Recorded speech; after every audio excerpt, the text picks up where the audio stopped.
కామారెడ్డి జిల్లా రామారెడ్డిలో పెను ప్రమాదం తప్పింది. విద్యార్థులతో వెళ్తోన్న బ్రిలియంట్ గ్రామర్ స్కూల్ బస్సులో మంటలు చెలరేగాయి. అప్రమత్తమైన డ్రైవర్ బస్సును నిలిపివేసి విద్యార్థులను దింపివేశారు. గమనించిన స్థానికులు ఫైర్ స్టేషన్ కు సమాచారం ఇచ్చారు. ఘటనా స్థలికి చేరుకున్న పోలీసులు మంటలను అదుపులోకి తీసుకొచ్చారు. బస్సులోని బ్యాటరీ పేలడంతో ప్రమాదం జరిగినట్లు పోలీసులు తెలిపారు.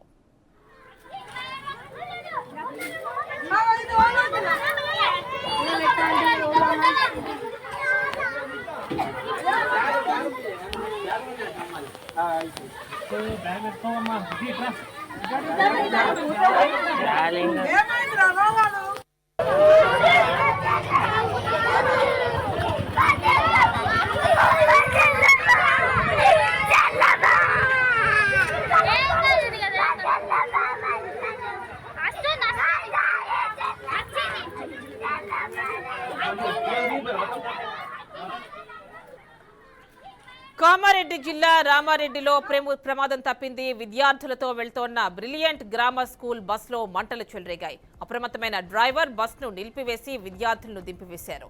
గమనించిన స్థానికులు ఫైర్ స్టేషన్ కు సమాచారం ఇచ్చారు. ఘటనా స్థలికి చేరుకున్న పోలీసులు మంటలను అదుపులోకి తీసుకొచ్చారు. బస్సులోని బ్యాటరీ పేలడంతో ప్రమాదం జరిగినట్లు పోలీసులు తెలిపారు.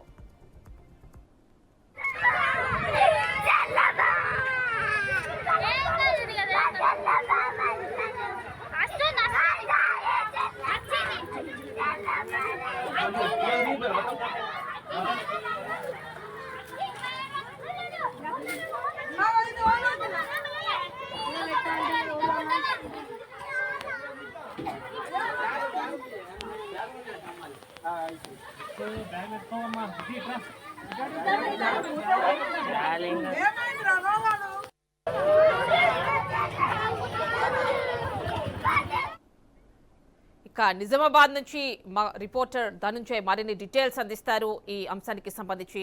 ధనుంజయ్ చెప్పండి, కామారెడ్డి జిల్లా రామారెడ్డిలో brilliant high school bus battery పేలడం వల్ల ప్రమాదం సంభవించినట్టు తెలుస్తోంది.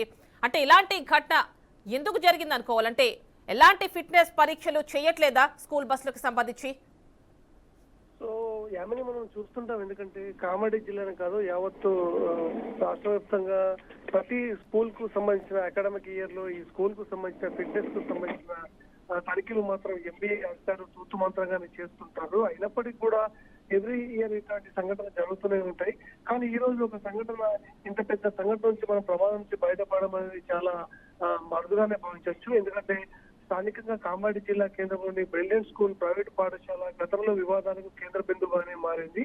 ఈ పరిస్థితుల్లో ఈ రోజు బ్యాటరీలో సాంకేతిక లోపం వల్ల బ్యాటరీ పేలడంతో ఒక్కసారిగా మంటలు చేరడంతో అందులో ఉన్న పిల్లలు, విద్యార్థులు తీవ్ర స్థాయిలో భయపడుతూ కిందకు దిగిన పరిస్థితి మనకు కనబడ్డది.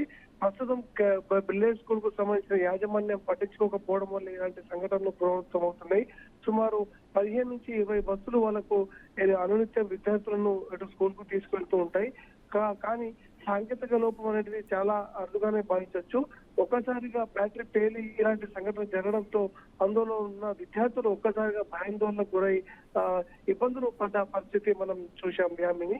ఈ విధంగా ఈ స్కూల్ కు సంబంధించిన యాజమాన్యంపై ఇప్పటికే విద్యార్థులకు సంబంధించిన తల్లిదండ్రులు అటు ఆందోళన కార్యక్రమాలు సైతం చేశారు. ఎందుకంటే గతంలో సైతం ఇలాంటి సంఘటనలు చోటు చేసుకున్నప్పుడు కూడా స్కూల్ యాజమాన్యం అప్రమత్తంగా ఉండకపోవడంతో సంఘటనలు పునరావృతం అవుతున్నాయని చెప్పేసి విద్యార్థుల తల్లిదండ్రులు ఒకవైపు స్కూల్ ఆందోళన కార్యక్రమాలు నిలదీశారు. ఈ పరిస్థితుల్లో దానికి జరిగిన సంఘటనపై విచారణకు సంబంధించిన అధికారిని సైతం నిర్వహించారు. ఏదైతే విద్యాశాఖ అధికారి ఆధ్వర్యంలో విచారణ చేపట్టి ఇలాంటి సంఘటనలపై న్యాయ విచారణ చేపట్టి ఎట్లా జరిగిందనే దానిపై కోరంలో సైతం విచారణ చేపట్టాలని చెప్పేసి ఆదేశాలు జారీ చేశారు. అంటే ధనుంజయ్, గతంలో కూడా ఈ బ్రిలియంట్ హై స్కూల్ కి సంబంధించి ఇష్యూస్ ఉన్నాయంటున్నారు. అంటే ఇప్పుడు చూస్తే బస్ సడన్ గా బ్యాటరీ సరిగ్గా లేకపోవడం, బస్ కి ఫిట్నెస్ సరిగ్గా లేకపోవడం వల్ల ఈ ప్రమాదం జరిగింది. ఇంకా 20 బస్సుల వరకు ఉన్నాయంటున్నారు కదా, 15 నుంచి 20 వరకు. మరి వాటి ఫిట్నెస్ పరిస్థితి ఏంటి? వాటిని ఏమైనా టెస్ట్ చేసే అవకాశం ఉందా? సో ఇప్పటికే ఎంబీఐకి సంబంధించిన అధికారులు దీనిపై సమగ్రంగా విచారణ సైతం చేపట్టారు. ఎందుకంటే ఫిట్నెస్ లేని బస్సులపై కొరడా జల్పించేందుకు యాజమాన్యాలపై జరిమానాలు సైతం విధించేందుకు అన్ని చర్యలు సైతం చేపడుతున్నారు. ఏదైతే ఇమీడియట్ ఫిట్నెస్ లేని బస్సులు ఉన్నాయో వాటిపై చర్యలు తీసుకోవాలని చెప్పి స్కూల్ కు సంబంధించిన పేరెంట్స్ కమిటీ అధికారులకు సమాచారం ఇచ్చారు. ఇప్పటికే ప్రైవేట్ స్కూల్ యాజమాన్యానికి సంబంధించిన స్కూల్ బస్సులు ఏవైతే ఉన్నాయో వాటిపై సమగ్రంగా ఫిట్నెస్ చేయించి ఇలాంటి సంఘటనలు ప్రభుత్వం కాకుండా చూడాలని చెప్పారు. ఎందుకంటే అనేక బస్సులలో ఏదో విద్యార్థులు తమ చదువు కోసం ఉన్నత చదువుల కోసం ఈరోజు వస్తుంటారు. ఈ సంఘటన జరగడంతో విద్యార్థులు స్కూల్కి వెళ్ళాలంటే భయపడుతున్నారు. కాబట్టి ఈ సమస్యల నుంచి గట్టెక్కాలంటే ఫిట్నెస్ లేని బస్సులతో పాటు యాజమాన్యంపై చర్యలు తీసుకోవాలని చెప్పేసి అటు ఒత్తిడి సైతం వస్తున్నది అని చెప్పొచ్చు యామిని. రైట్ ధనుంజయ్.